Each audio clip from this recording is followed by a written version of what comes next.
Mr. Buffett and Mr. Munger. My name is Thomas Kamei. I'm 12 years old. I live in Kentfield, California. This is my 5th annual meeting. I know you lost a lot of money as a result of 9/11, but I would like to know how 9/11 changed your life and your investment strategy. Well, I think in the sense of changing the life, it's a good question. And it made everybody, I think, in the country aware. I mean, we've gone through world wars and all of that, and essentially felt quite protected within these borders. And I have been quite worried about, Charlie can attest to, the possibility, particularly of some kind of nuclear device in this country, probably more likely by terrorists than by some at least declared act of war by another state. And 9/11 made everybody realize that as humans have not progressed, particularly in terms of how they behave with each other over the years, they have progressed enormously in their ability to inflict damage on those that they hate for one reason or another. And that has increased, for a long time in the world. If you didn't like somebody, the most you could do was throw a rock at them. And that went on for millennia, and then it moved into what you might characterize ironically as more advanced states. And in the last 50 years, it's increased exponentially. And so now people who are megalomaniacs or psychotics or religious fanatics or whatever, and who hate others in some unreasonable way, now have means at their disposal to inflict a whole lot more damage, incredibly more damage than they had not too many decades ago. And 9/11 brought that home to everybody, something they probably understood subconsciously and didn't think about very often, to something they thought about much more intensely, and it's become more real to them. It hasn't really changed my view about, in the sense that there are millions and millions and millions of people in the world that hate us, and most of them can't do anything about it.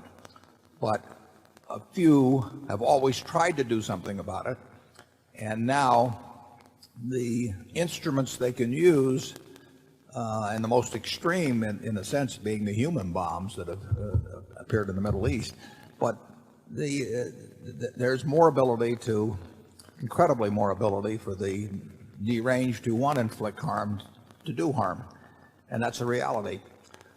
In terms of the business aspects of it, the question, obviously, the area at Berkshire that it affects most significantly by miles is insurance. And prior to 9/11, even though we recognize that there could be huge monetary damages that flowed from the activities of what I would call deranged people, we hadn't really written the contracts in such a way as to either get paid for taking that risk or to exclude the risk. In other words, we were throwing it in for nothing.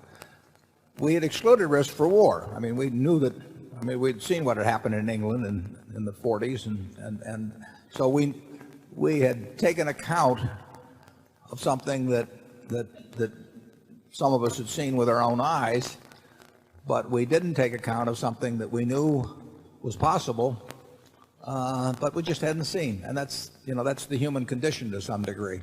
Since September 11th, everybody in the insurance business recognizes that they've had exposures that they weren't charging for, and they either had to exclude those exposures or they had to charge for them.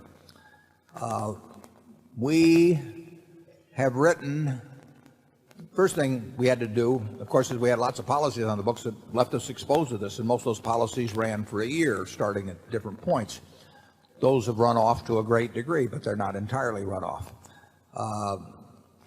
The other thing we did was on new policies.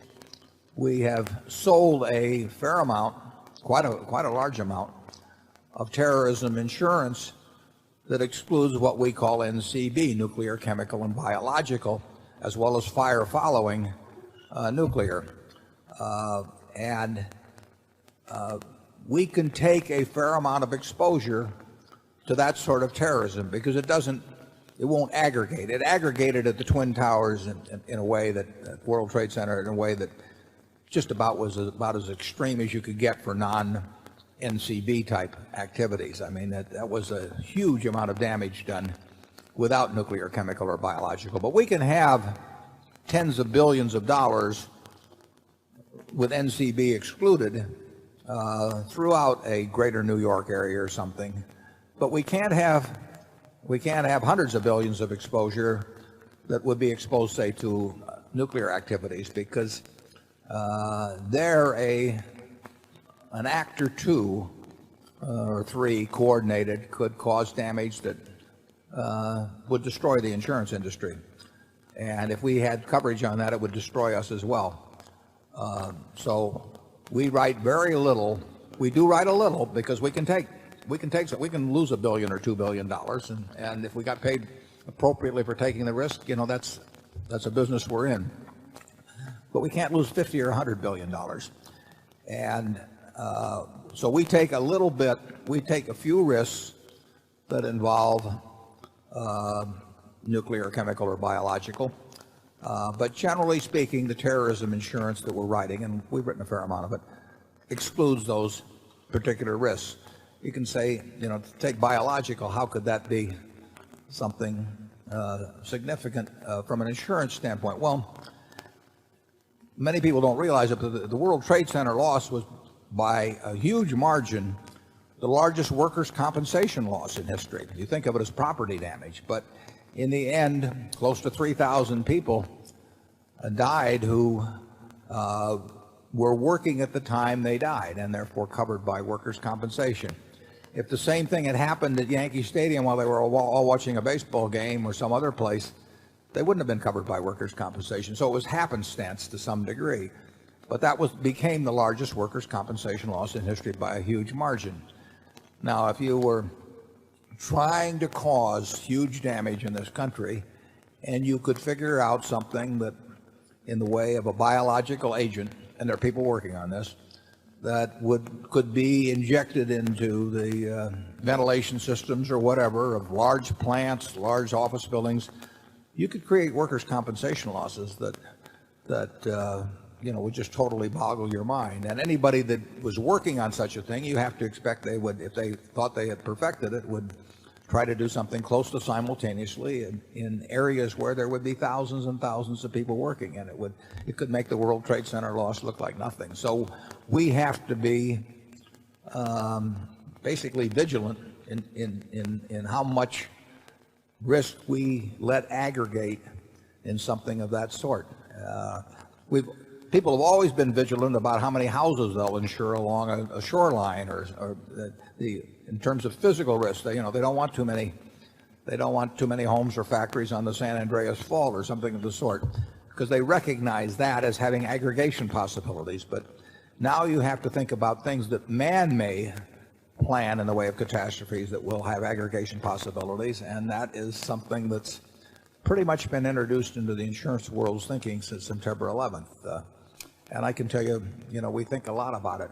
I mean, the social consequences are far worse than insurance, but we have to think about how we pay our claims, because if we ever do anything really foolish and take an aggregation that would cause us to lose the net worth of Berkshire, we would not only not be able to pay the claims of the people in that disaster, but there are other people that suffered injuries 15 years ago, paraplegics and all that we're making payments to for the rest of their lifetime, and we wouldn't be able to make those payments, and we're not going to run our business that way. Charlie? Yeah, to the extent that September 11th has caused us to be less weak, foolish, and sloppy, as we plainly were in facing some plain reality, it's a plus. We regret, of course, what happened, but we should not regret at all that we now face reality with more intelligence. This inconvenience that we all have, this tightening of immigration procedures, etc., should have been done years ago. The most important thing in investments is not having a high IQ, thank God. I mean, the important thing is realism and discipline. And you don't need to be extraordinarily bright to do well in investments if you are realistic and disciplined. And the same thing applies in insurance underwriting. It is not some arcane science that, that the ability to do successfully is given only to a few, or which requires the ability to do mathematics have very little to do with it. There's an understanding of probabilities and all that, kind of a gut understanding that's important, but it does not require the ability to manipulate figures. It does not, you could do it without calculus. You can really do it with a good understanding of arithmetic and an inherent sense of probabilities. And as Charlie says, to the extent that I think we've always, from the investment standpoint, if we've had any distinguishing characteristics, it would be that in terms of realism and discipline. And generally that means defining what you don't know. In insurance underwriting, it's the same thing. You have to be realistic about what you can understand and what you can't understand, and therefore what you can insure and what you can't insure. And you have to be disciplined about turning down all kinds of offerings where you're not getting paid appropriately. And September 11th drove home those lessons and probably redefined getting paid appropriately in certain cases. Area 6. Hello, my name is Everett Puri. I'm from Atlanta. I wanted to ask you.